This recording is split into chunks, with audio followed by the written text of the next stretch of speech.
Good afternoon. Welcome, everybody. We're really glad you're joining us this afternoon. We're going to get started in just a second. I have a couple of things to go through.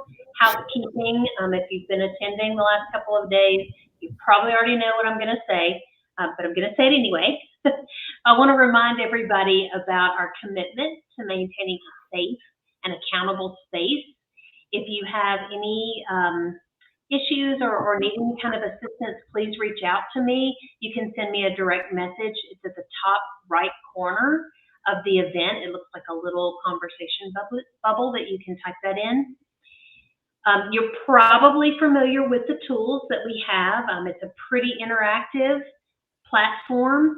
I want to walk you through just real quickly the ones that we'll be using. If your event feed is open, you're not going to be able to see the toolbar. So if you have the event feed open, you need to make sure that you X on that and get out of that. And once you've closed that, you'll be able to see a vertical bar that has several icons.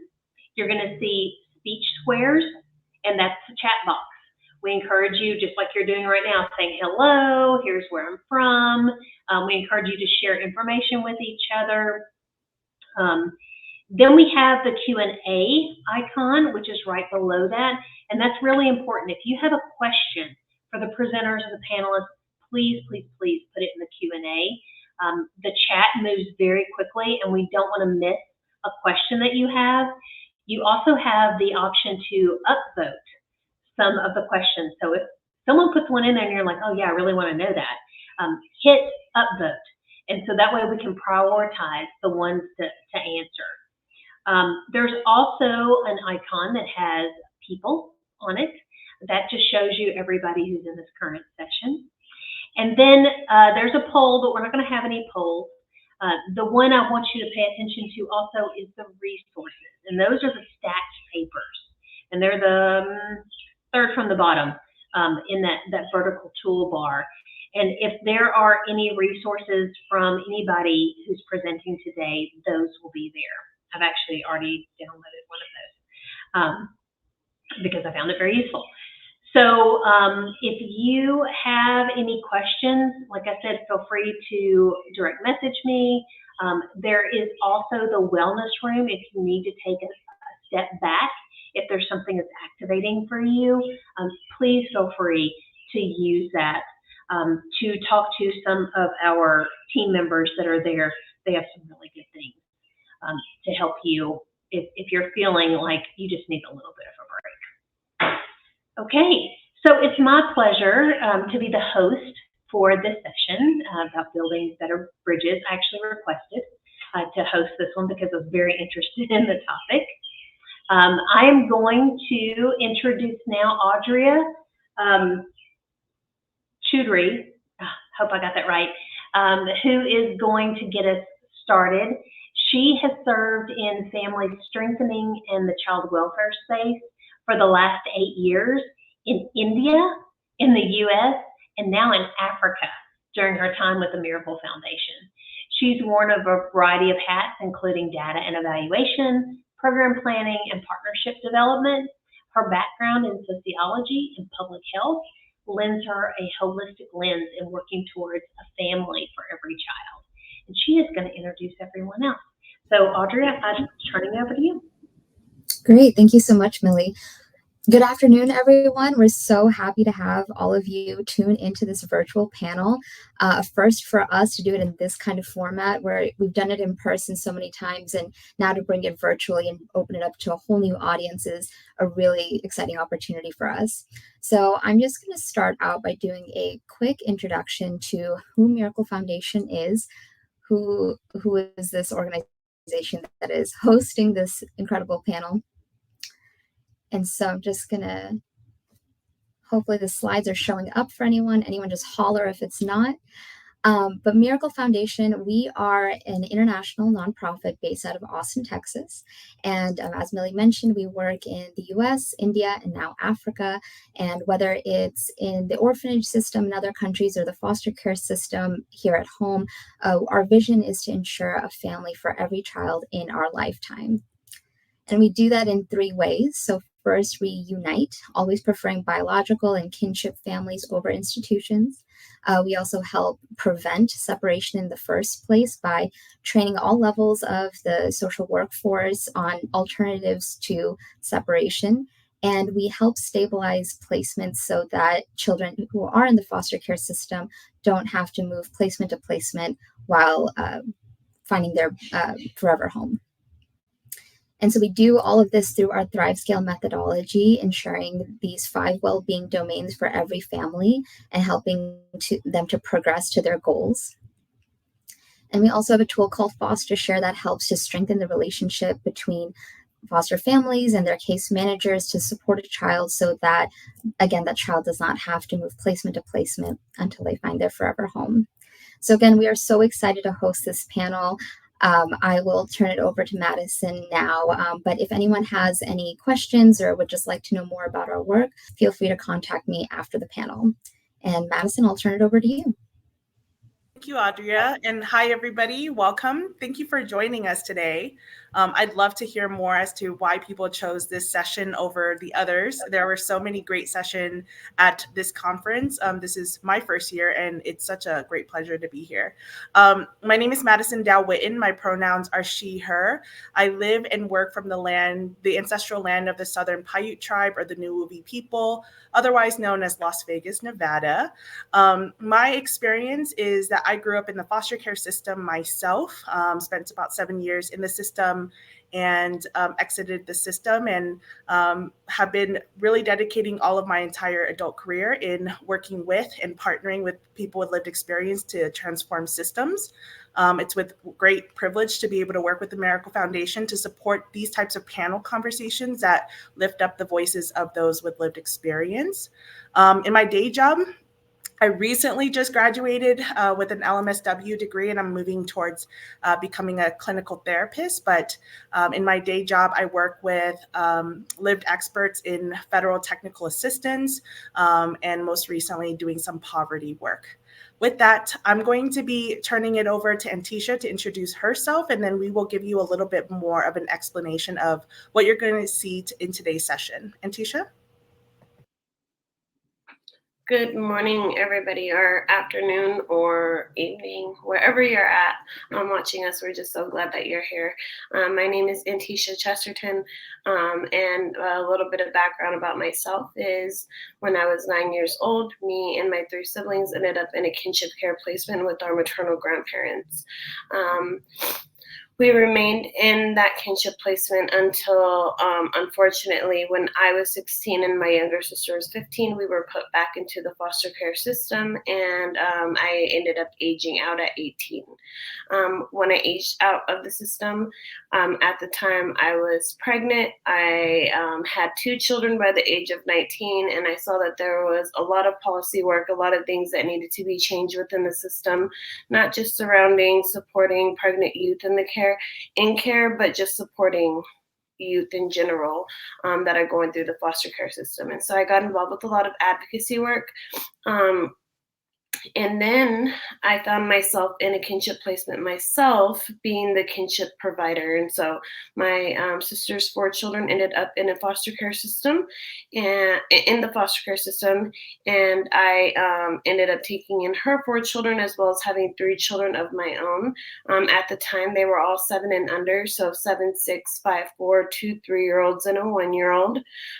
Did that for about 1.5 years until they were successfully reunified to their dad in Alaska. So my home does not have 7 children in it right now. I don't think it would be this quiet if it did. But I still remained in the work. And so I worked for the Kinship Navigator program in my state of Nevada for over 6 years. And I also am on the Grand Families Board as a representative of state of Nevada, and then I'm also in on the federal board. Trying to help make positive changes as well. And so with that, I'm going to go ahead and pass it over to Jeremiah, so he can explain himself or introduce himself. Thank you. My name is Jeremiah Donier. My pronouns are he, him, we, because I believe in the collective voice of village raising children together. And my experience is I'm a reunified parent. 18 years ago or so, a little less than 18 years ago, I became a father for the first time, and I didn't know how to take care of myself or support the mother of my children and her needs, and ended up having my child placed into foster care because we didn't know how to take care of my child either. Thankfully, I got into a program that helped me learn how to focus on my needs and grieve my adverse child experiences and focus on co-parenting with the mother of my child. And I'm happy to say we reunified, we stayed together, and we've started building protective factors together. And after we reunified, I started becoming what is called a parent ally here in Washington State. And we started working with other parents, administrators, state legislators to really reshape child welfare to where it's more family friendly. In 2015, I became a federal consultant to help reshape child welfare policy. And really, what I try to do now is I'm trying to link some supports for dads between mental health and domestic violence prevention, because often men are kind of marginalized in those conversations because, we're considered angry or confused. And I'm like, well, let's help these guys be there. And I serve on the Washington Fatherhood Council. I work at a local food bank. I do many other different things. So I connect as much as I can from the local to the state to the national and even international level. So anyway, I'm happy to be here, and I'm going to turn it over to Brianna. Thanks, Jeremiah. Hi, everyone. My name is Brianna Moore. I'm 25, and I'm from Maple Shade, New Jersey. I was also in the foster care system and also a reunified parent. I'm a Department of Children and Families Youth Council alumni. I served 2 years, and I also just joined the Lived Experience Expert Partnership with DCF, known as LEAP. I currently work as a lived experience mentor for youth in foster care from ages 14 to 21. And that program is called Peer-to-Peer Enlightenment. Nice to meet everyone.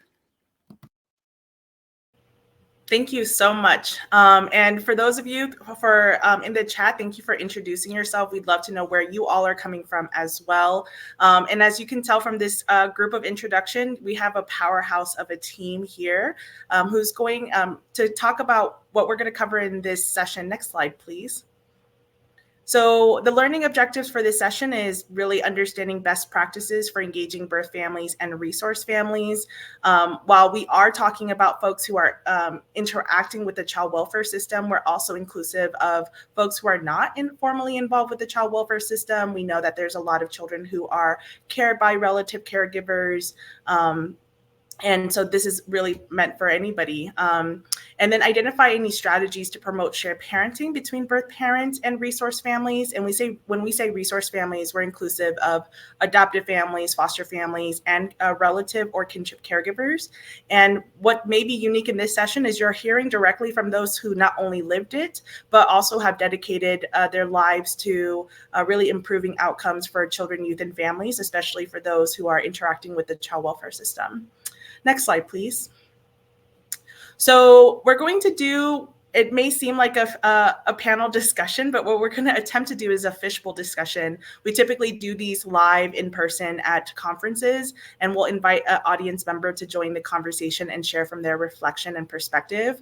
But because we're in a virtual space, we want to involve you all in these conversations. And so we'll have 2 rounds of conversations. The first is really focused on the why. Why does this matter? Why does this impact families? And then round 2, we're going to focus on the how. And we'll pose the questions for you all. They will be pinned to the screen once the questions are posed. And I'm going to serve as moderator. I may also jump in with my own reflections and perspective, but the panelists that we have in front of you will probably cover a wide breadth of information. All right, next slide, please. So round 1 is focused on the why. So we'll have 2 questions. The first one being, when done well, how does partnership between birth families and resource families promote safety, permanency, and well-being for the child? And then the second part of round 1 will focus on the potential consequences if this isn't done well. So we could go ahead and take down the slides, and I'm going to just open up the floor to our panelists to jump in. So when done well, how does partnership between birth families and resource families promote safety, permanency, and well-being? And I encourage folks in the chat to also chime in if you have perspective in this space. Sorry. No, go ahead, Brianna. You go first. I was just gonna say it promotes healthy transitioning for the youth. Whether the youth, I'm gonna just say youth or child, was living in a household one way and they transition to a new home and the resource parent, and they're not sticking to routines or things that make them feel safe in a way. I think those are important. Also just having communication, like me and my son's old foster parent, we wrote journals back and forth. So that helped the comfortability for both parts, and it helped us raise my child great in that time being. So whether it's silly things like, describing his room and where he slept and what he ate in the morning, or to milestones, or to planning events or visitations, anything. So I think those are healthy ways.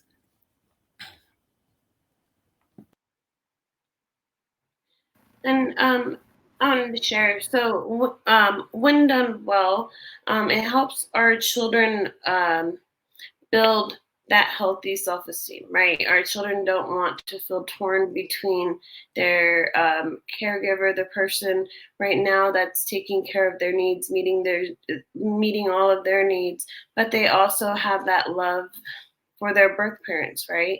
And because we look at it as they're in a bad situation, yes, they may be in an unsafe situation through our lens, right? But through that child's lens, they might not see that necessarily in the beginning. And so by working together, we help to build that relationship with the birth parents. And one of the hardest things for me to do was to look at my sister, me and my sister are 10 months apart. And so we grew up like best friends. We were very close. We shared a bed, all of those things. So to have to choose between my best friend and keeping her children safe, I felt that that was the best thing that I could do in that moment. And so I had to try to do my best to communicate with her and let her see the benefits of how the children are when we are working together opposed to when we're not. We want our children to have good self-esteem. We don't ever want them to feel like they're having to choose between one caregiver or the other. And an example I could give of that is our schedules, right? Our schedules were much different. My sister's parenting style was much different than my parenting style. At the time, I was very busy. I was working 2 jobs. I had 7 kids that were all very young. I needed to have them on a good schedule, and that included naps. And so when my sister would call to speak with her kids, she would get really upset that the kids were down for a nap. And she was like, well, my kids never took a nap. And I said, well, this works right now for our family, right? But what can we do to communicate? How can we talk so that way when you do call, I could set maybe nap time a little bit earlier or a little bit later. So that way you're not missing out on that time with speaking with your children, but also it's still working for my family system during this time being. Yeah, I think this definitely works well when it becomes child focused, and often when parents birth parents start out in this, it's very punitive. Everybody's laser focused on what went wrong, and it's important to remember this is a snapshot of possibly the worst days in their life, and they're trying to work through programs and services and find those resources to heal themselves and their families. So drawing them back to those days doesn't help. What you need to do is focus on those resources, those things that they need to build those protective factors for their kids, and to help them focus on their self-care and on their child's care. And as long as you keep bringing them back to the present and working towards the future, it's going to be much better because they want to be there with their kids. and they want their kids to thrive. Every parent I know does. It's just a matter of helping them reframe what healthy looks like, because maybe they were grown up with values that said, hey, you got to isolate, you can't seek help, you got to run scared. Maybe they're just living in crisis day to day, but helping them focus on their needs and their child needs, and from now and in the future, and find those resources to fill those needs, those protective factors, it really works well. And that is a good thing and as a resource, when resource families and birth families work together, it's both and. It doesn't have to be either or. Thank you. Those were really excellent examples of safety, permanency, and well-being. So, Brianna, we heard you talk about like transitions and like maintaining routine, or at least communicating how these things are changing, especially if the goal is reunification, right? And Tisha, you also talked about like adapting and compromising, but also centering around the child's needs. And Jeremiah, you of course noted children's needs, but also the parents' needs, and really understanding everyone's needs that are being involved. So that kind of encompasses a little bit about well-being. And you all talked about a couple of strategies to do that. So I'm ready to move on to the next question, which is what happens if this is not done well?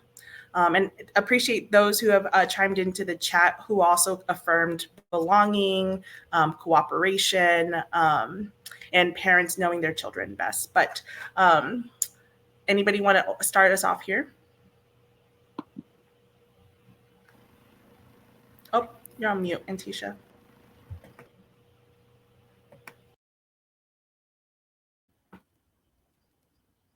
She's on mute now.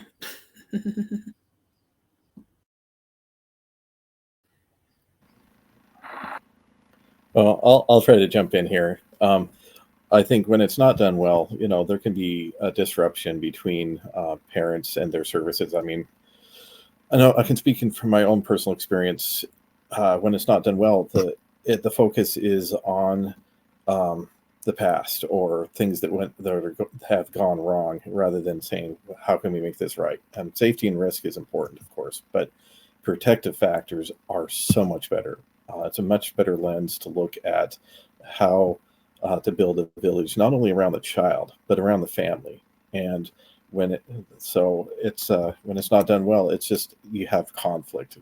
It's either reunification or it's adoption. But the thing is that there's other options as well. Sometimes there's a kinship placement that may happen because maybe there's an auntie, an uncle, a grandparent out there that can come in and be a third support or fourth support for this child, for this family.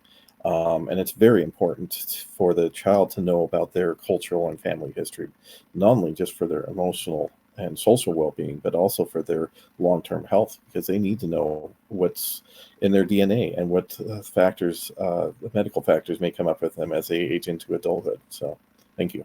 When working with in the Navigator program and working with other families that have have placement of their relatives' children, a lot of that, it feels almost like choosing, right? And I can speak from that. I can speak on that on a kid aspect, and that was one of the biggest things that I tried to always advocate for. Growing up, my mom was the only child that my grandparents had. My grandma used to always remind us she wanted 9 boys, and the way that she would refer to it as, I got one rotten daughter. So basically, she would always put my mom down. And so having to choose between, loving my grandparents who were there for me, right, that took us in, but also knowing that I was a big mommy's girl. I loved my mom. If my mom cried, I cried. It didn't matter what she was crying about. I didn't have to know about it. And so having to choose between those two relationships was really difficult on me. And then on top of that, I'm half white, half Mexican. I grew up on my Mexican side of the family. And so I never learned about my dad's side of the family. I was told that being white was wrong, right? I had even a nickname that was, I mean, it's out of love, but now looking at it, I remember just growing up and them telling me, oh, your name is ugly because your dad came up with it. And your dad is a bad guy, and your dad is the one that took your mom away, and she was never like this. And so as I grew up and wanted to have a relationship with my mom, I remember being about 18, 19 years old. And my grandparents had found out that I had been talking to her. They made me feel really bad. And I walked into their house and I could feel that tension. And my grandpa said, "Are you a traitor too?" Meaning, are you talking to your parents as well as your younger sister? And I remember telling them, like, no, I promise I'm not talking to them. And I don't know what it was about it. Even though I was an adult and I could make those decisions, it still made me feel like I was betraying them in some type of way. My grandparents were the ones that were there for me. My grandparents were the ones that were raising me. And so it causes conflict. When done wrong, it causes the child to have to choose a side. And no child has ever been harmed by being loved by more than one person. Every person in their life can love them in a different way. I'm not saying every single person is healthy 100% of the time in their life, but there's certain things or certain aspects that they can gain from those people and having those people in their life. And so even now, as my grandparents have passed away, I find it really difficult to still form a relationship with my mom. My father has already passed, but I find it really difficult to have that relationship with my mom because I feel like, in a way, I'm still betraying them. And if something happens to go wrong the next day, like maybe my hair doesn't look right, and I'm like, see, I'm being punished. Like, I'm being punished because I talked to my mom yesterday. And it sounds really silly and it sounds really crazy, like, Antisha, that's not what's happening.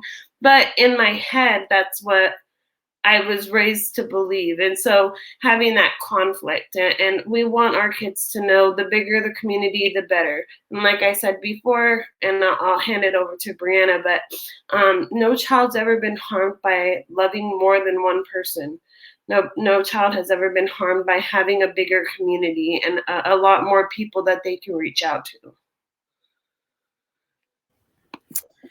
I would just say it definitely delays reunification. It definitely sets back the goal of the reason why the child is in the placement. I think, especially having adults who can't agree. And I know there's a lot of stigmatism with resource parents that they think, oh, well, they got their child taken away. Like for instance, myself, I got my son taken away. Well, it wasn't because I was a bad mom.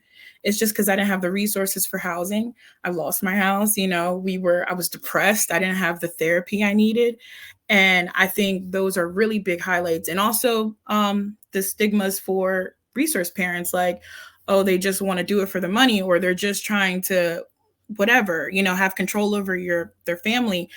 Some cases it's true, but sometimes they're not. And with my experience, when I went back and forth with the note journaling with my my son's foster mom, it created I'm like, wow, like it's like somebody I've met randomly, we just created this friendship. So I think that's important. I would also say it creates a lot of confusion and tension in the child.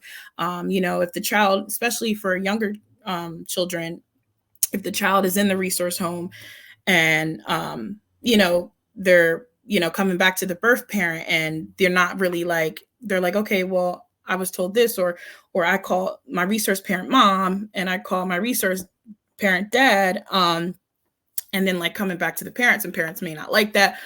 But I think it's communication. Communication is important. And I think if in order for them to communicate, they can be able to help raise the child correctly.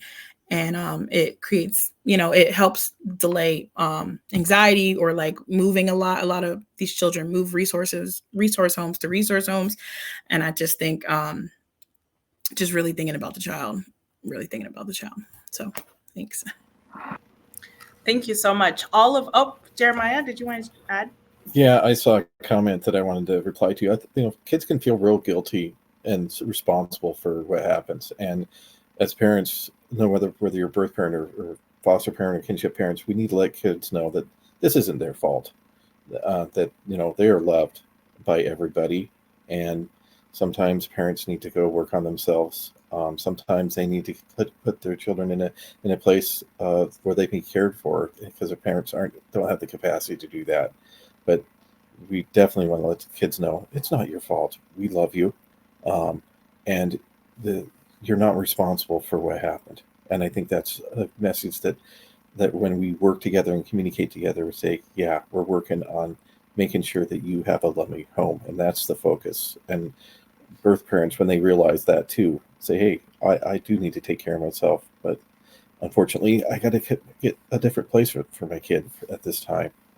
And it may be a sad thing, but at least they'll have some kind of closure or some kind of message they can give to their kiddo in the future. Say, hey, I did care for you, and this is the best I could do at the time. So, thank you. Can I just say one more thing? Sorry, real fast. I know, like, for certain families, like majority of the cases are temporary. So they want to get back, the parents working on to get the child back.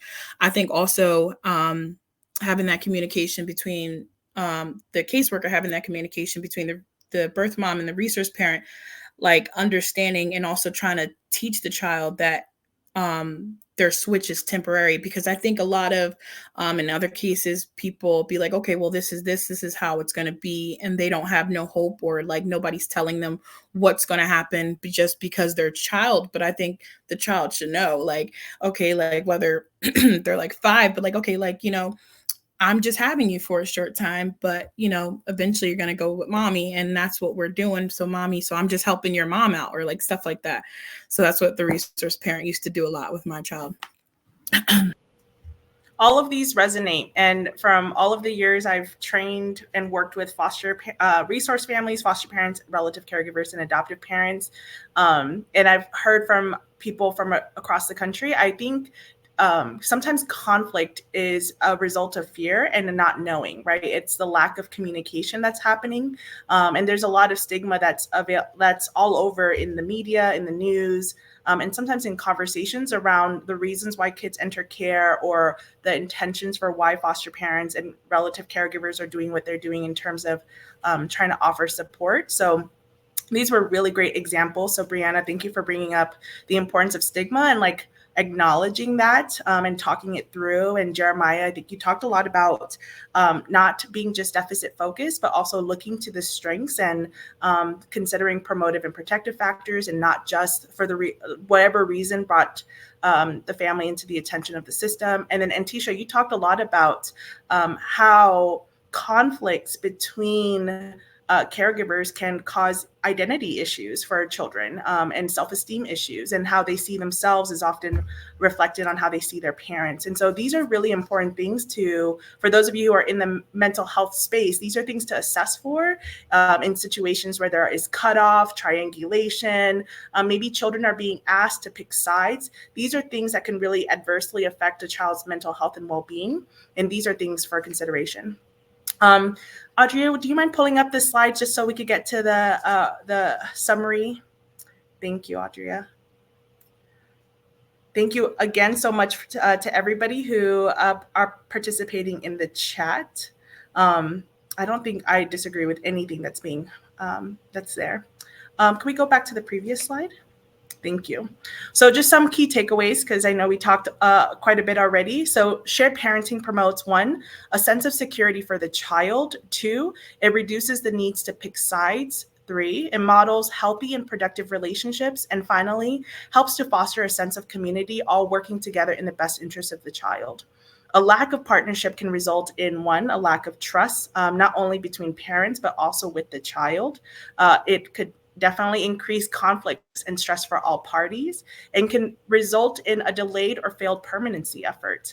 And then finally, it's poor role modeling for children when caregivers who all love and care about this child is in constant conflict.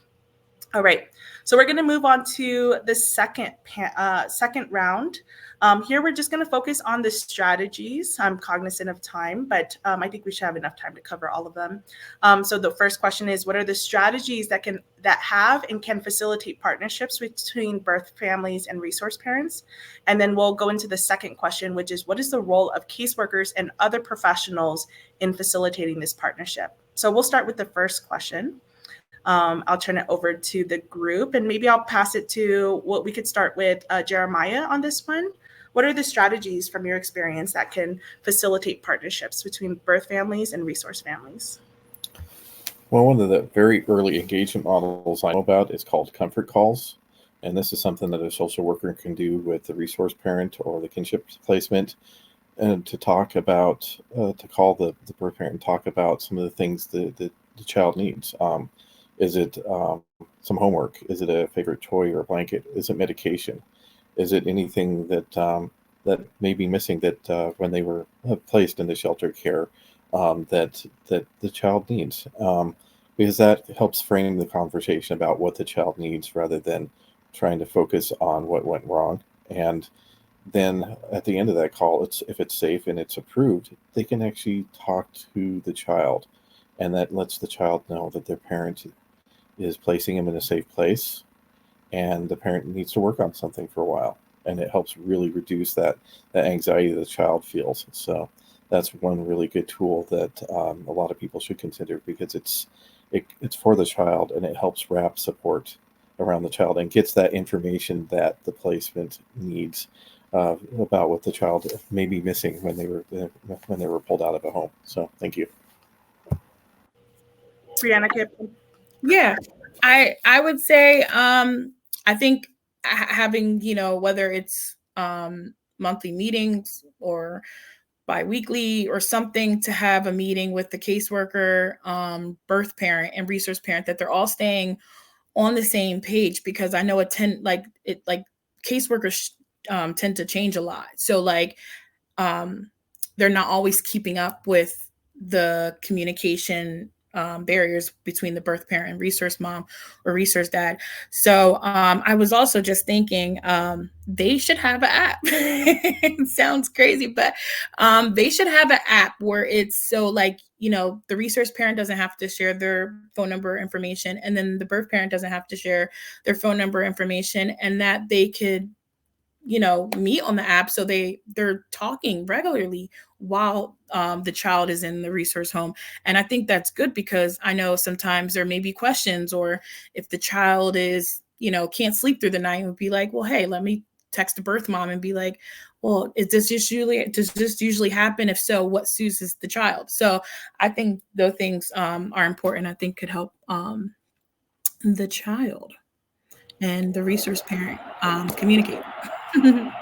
Those are really both great suggestions, and it looks like Antisha cut out, but hopefully she can rejoin us. So Jeremiah, you talked about comfort calls, and Brianna, you talked about communication through an app of some kind, just to maintain communication.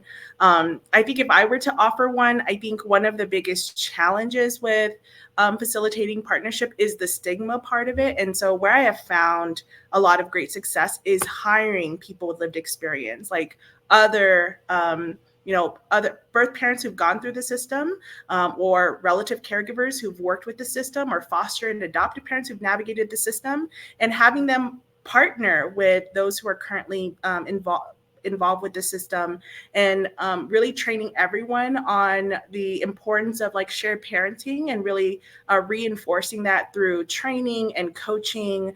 And it's always going to sound different coming from people who've gone through it versus those who are seemingly in positions of power. So I think that those are some other considerations for folks. I was going to add to that. Is that okay?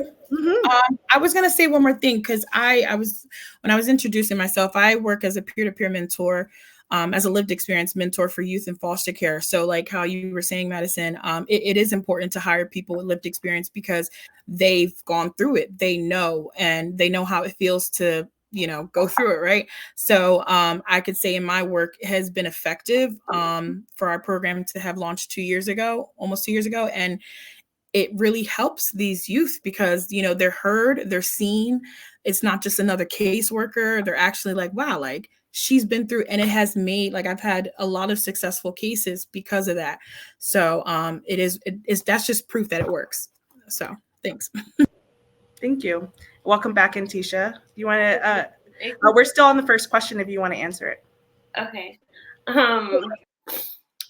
So strategies that can help facilitate partnerships. One thing that I noticed working with the Navigator program in my state is that a lot of caregivers felt safer to disclose things, safer to disclose needs that they had, because we weren't the department, right? We weren't CPS, and a lot of times, unfortunately, the CPS has that negative, thing surrounding it, and it's not that all CPS workers are bad. Or any of that, or that the system is bad necessarily, but it's more so it's like, who can I trust? One of the things that I had trouble with when I had my sister's children was asking for any type of help. And I remember one of the caseworkers that came on very early on, anytime I would ask for help with diapers or formula or anything, she would say, well, if you can't do it, we can just move the kids with someone else.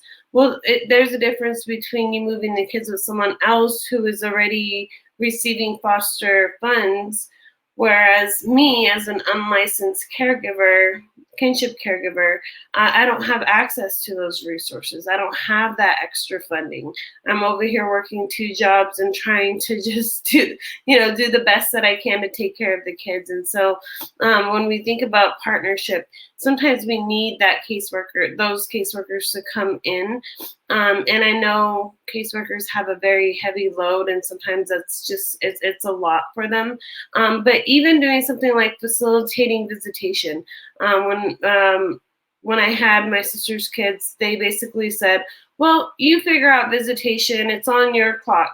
Well, I need you to be the bad guy right now, caseworker. I need you to set those boundaries for me because, like I said, my sister's like my best friend. And so it's really hard for me to say, hey, I don't like that you're just showing up whenever. I don't like that you're throwing off the schedule of the kids. And so I need you to step in and just say, hey, these are the boundaries. These are going to be the set days for visitation. Or here's a couple of different options. And why don't you guys talk amongst yourself and figure out what works best for you? And I'm sure I probably had more to say on that, but I don't know what happened. But I'll go ahead and pass it back to you, Madison.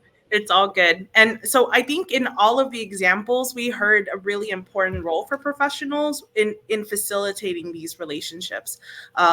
People don't know what they don't know. People are probably coming in a place of like a lot of fear and stress and uncertainty about like what happens if I just don't comply, right?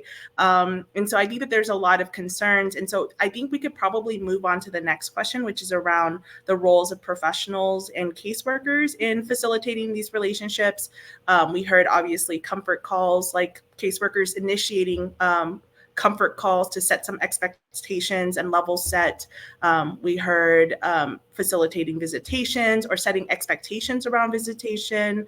And then Brianna, just like in terms of being able to like continue communicating needs and ensuring like to monitor those as they go along. Are there other things that professionals, whether mental health, child welfare, or other systems professionals should consider if they're working with families who are in this space of conflict? The best thing I think caseworkers can do is just be aware of what community partners are already out there. We don't want to have to reinvent the wheel. We don't want to reinvent the work. And so a lot of times there's a lot of different partnerships out there already. It's just us knowing and referring them out for that, right? Encouraging birth parents to go to visits, not cutting birth parents out completely. And when I say visits, I mean like doctor's appointments, dentists, therapy, family therapy is a real big one.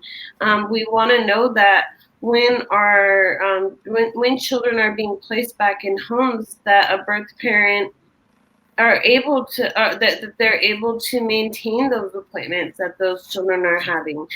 They may have a really great therapist that they really love, and so changing that therapist might not be beneficial. Even as an adult now, if my therapist says that they're changing, I'm like, I'm done with therapy. And it's just like a trigger response for me, because I'm like, I don't want to have to go through everything, all my trauma and all the things that I went through before with a whole new person. And so we have to understand all of those things can be triggering. Having, set people in your life, and when you start to feel comfortable with them, it's beneficial. It's beneficial. We're going to get more work out of it. And so I feel that caseworkers can do a better job at just knowing what's in the community. And that also lightens their caseload as well. It's not expecting them to do more than maybe right now. I'm just trying to find a permanency plan. I'm just trying to write these case notes. I'm trying to get to court. I don't have time to refer you to a psychiatrist or a therapist or a doctor or a dentist, right? And so all of those things are to me, it is extremely important and can be really beneficial. Brianna, did you have anything, or Jeremiah? Yeah. Oh, Jeremiah, do you want to go first? No, I'll wait. I'm sorry.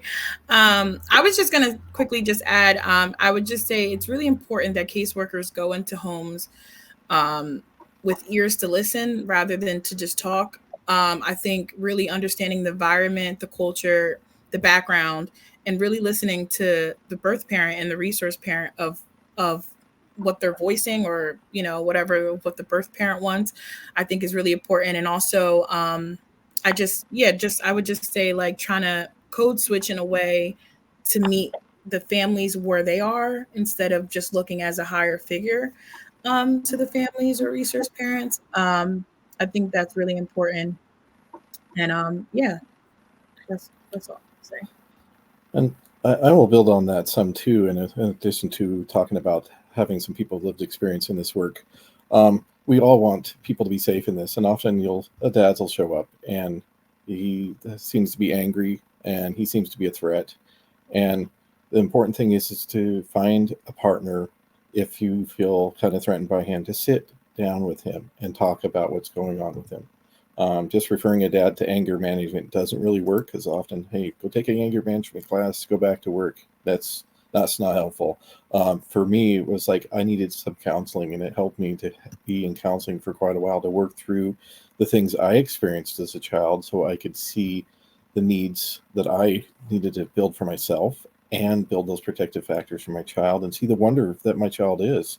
And just having somebody sit with me and have empathy and understand that the way I was acting was not fight or flight, but fawning, because I was trying to take care of everybody else but me.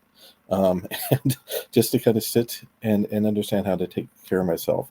So, and sometimes that takes intentional practice with a social worker to say, who's another peer that I can bring into this? Because dad's a little intimidating to me.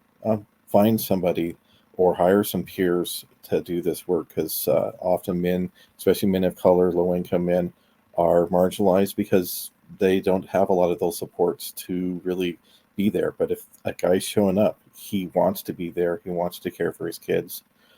If he's in conflict with his mom, with the mom, keep turning his attention to his own relationship with his child and his own needs, and say, hey, she's working on herself. You work on yourself. And keep getting those, redirecting him towards those supports. And definitely we need to get a lot more fathers with lived experience in this work, because we're pretty scant and we're pretty scattered. And there's not a lot of programs and services for dads coming into this, and we need to get those out there. So thank you. And I put a couple in the resources that are just amazing. So that are linking behavioral health and domestic violence prevention. So thank you.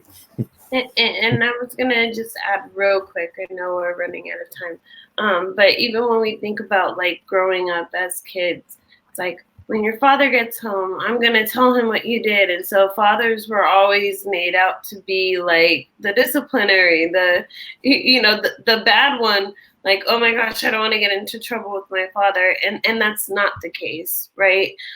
We need more support for fathers. We need not to always look at fathers as they're going to be the angry ones or they're going to be the disciplinary ones. And so just like keeping that in mind, just that stigma, and that goes not just within the foster care system, throughout the world, right? And so, yeah, I love that you mentioned that, Jeremiah. I was just going to quickly add, I saw one of the comments and it said caseworkers should avoid speaking negative to the birth family and resource family. I think that's so important because I tend to see that a lot coming into families, sharing about their opinions about, I think leaving their opinions at the door when they walk in, I think is really important, and just being professional in that way to, because it burdens the communication part. Or mixed reviews, right? Like you have a caseworker coming in and telling a foster family, oh, we're getting ready to adopt, but not explaining there's a plan A and there's a plan B, right? And so maybe we might be asking if you're willing to adopt, but that doesn't mean that the case is going into adoption. So having that better communication. And then also, not letting the birth parents know, oh yeah, this foster family, they're ready to adopt your children. It just causes unnecessary conflict that doesn't need to happen. And so that's also something we need to consider. Thank you. So we heard a lot of different things. So number one, caseworkers, I think I kind of heard secondarily, like caseworkers and professionals should serve as like neutral mediators and linkers to like resources, but also to the extent possible, helping to coordinate services and supports in a way that is coordinated and efficient, so that families can focus on the important task of one, working their plan, or two, providing quality care for the child versus spending a couple hours every night talking to different providers about potentially the same thing. Sometimes they're called multidisciplinary team meetings, right? And so figuring out ways, especially for folks, those of you who are in the mental health space, figuring out this is one type of maybe integrated, health approach in terms of coordinating care across the board. Brianna, you talked about active listening and really meeting people where they're at. So it requires a lot of assessment and understanding, kind of the phases of where people may be at the phase of not trusting, and that's okay. And trust takes time, and it takes consistency, predictability, and reliability. And in order to do those things, caseworkers need to reflect that, but also sometimes that requires what Jeremiah, you brought up, skill building. Sometimes that's connecting people to like building some social and emotional competence. Not only children need it, adults need it too, in terms of managing conflicts or figuring out how to resolve them within a family structure. And that family conflict is really challenging. Every conflict is really unique or challenging, and circumstances also different. So it's really important to come at it from a place of working with the family so that they can guide you through what works best for them, and then figuring out and being transparent about what's possible and what's not possible. Jeremiah, I saw you went off mute. Did you have something else you wanted to add? I think that I put a couple of resources in the guides. Men Care is a global initiative to really help men be a part of the conversation, to be equitable in caregiving and practice nonviolent fatherhood practices. And I think it's a framework that we really should consider, because it's helping men change their behaviors and actually learn to work with moms, support women, girls, transgender rights, all those other things that we really want to see an inclusive work with and for families. And when you engage men to say, hey, you don't have to have those behaviors. You don't have to have that toxic masculinity. You can change it, and you can change those social norms and define them on your own terms. You don't have to be this way. So anyway, just walking with fathers and helping them across those bridges is really important. But if find a peer, classic guardian ad litem or attorney or somebody else that can just work with you. Go to the program the dad's in and sit with him. As long as you create a safe space and meaningful dialogue, I think you're going to bring fathers on board to caring for him and his child. So thank you. Thank you. So we're going to pull up the slides once more just for the quick recap, and then go over a couple of resources that you all can use to continue your learning. Again, thank you so much, everybody, for participating in the chat and being with us in this session. So some key takeaways. 1, increase opportunities for shared experiences and positive interactions. Sometimes that's the responsibility of the caseworkers to encourage interactions and provide a little bit of support and coaching. Involve parents and caregivers in reducing stigma and bias for each other, but also for professionals. Hire peer support and navigators as additional support. And then last but not least, professionals can serve as a neutral facilitator and mediator, encouraging open, complete, and transparent information sharing early and often. Next slide, please. So we have a couple of resources. These resources are from a lot of different places, and some of them are informed by lived experts. So one is a tool to build birth and foster parent relationships. The second one is partnering with birth parents to promote reunification. There's a full curriculum that that encourages birth parent and foster parent partnerships. And then more information on how to work with foster parents to help actively support reunification efforts. And then last but not least, icebreakers, opportunities to help to break the ice and facilitate conversations between all parties involved.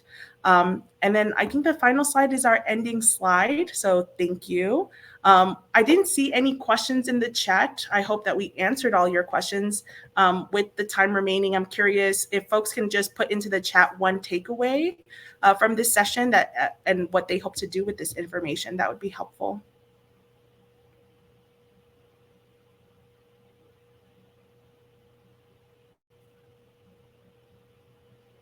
Jeremiah and Tisha, Brianna, any last parting words while folks are maybe dropping a couple of lines in the chat? Yeah, sure. I just want to say thank you to everyone for coming in and watching us, and really taking this information and spreading it and using it to help change systems and better relationships for birth parents and resource parents. So thank you.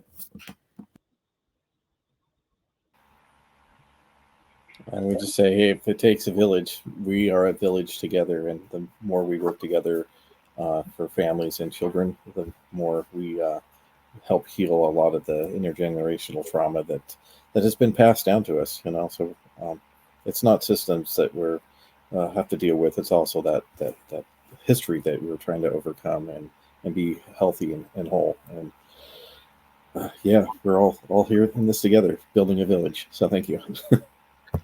I was going to say it's easy to look on an outside perspective and say, oh, that will never happen to me, or this doesn't apply to me, but none of us really know when it will, right? And so the only way that we can make the system better, the only way that we can make experiences better, and hopefully stop repeating this pattern, right? Or stop repeating the pattern is by being educated on it, having knowledge on it, knowing that, yeah, at any time this might happen to me. And it depends on what place I'm going to be in, right? I might not be the kid. I might not be the birth parent. I might not be the caregiver.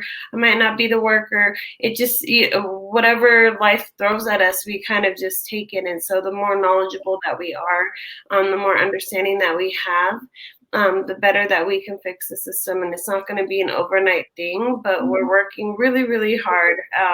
And I'm starting to see more positive changes after working in this field for forever. It felt like once I was born, I was just put into this field, but no, I'm just kidding. So I'm so glad that all of you were able to come and make it and listen to us. And I hope that you received something valuable, of value from all of our stories. And yeah, I'll hand it back over to Madison to close it out. Audria, and then I think ending with Millie. Yeah, I mean, what else is there to say than what we've heard from all of you incredible panelists? Again, we've sat through this, we've hosted this several times, and each time there's always so much to take away. So like they said, I hope all of you attendees also got something from this really wonderful and important discussion. And thank you all for joining us. Thank you so much for the panel and for those that were interacting in the chat. Such good information. And I do think that it does take things like this to make change. So I definitely want to echo what Antisha was saying. Thank everyone for being here. We do have another session, but you've got 30 minutes, so you can take a little bit of a break. And then we have a plenary that's a panel that's focusing on the intersection of juvenile justice and mental health and exploring different avenues for systemic change. That happens in 30 minutes. And also remember to complete the summit survey that's on the reception page at the end of the day. We definitely use your feedback. It informs what we're going to do next year. And I learn something every time. So I appreciate the opportunity to be a host for this group. I hope everyone has a great rest of the day.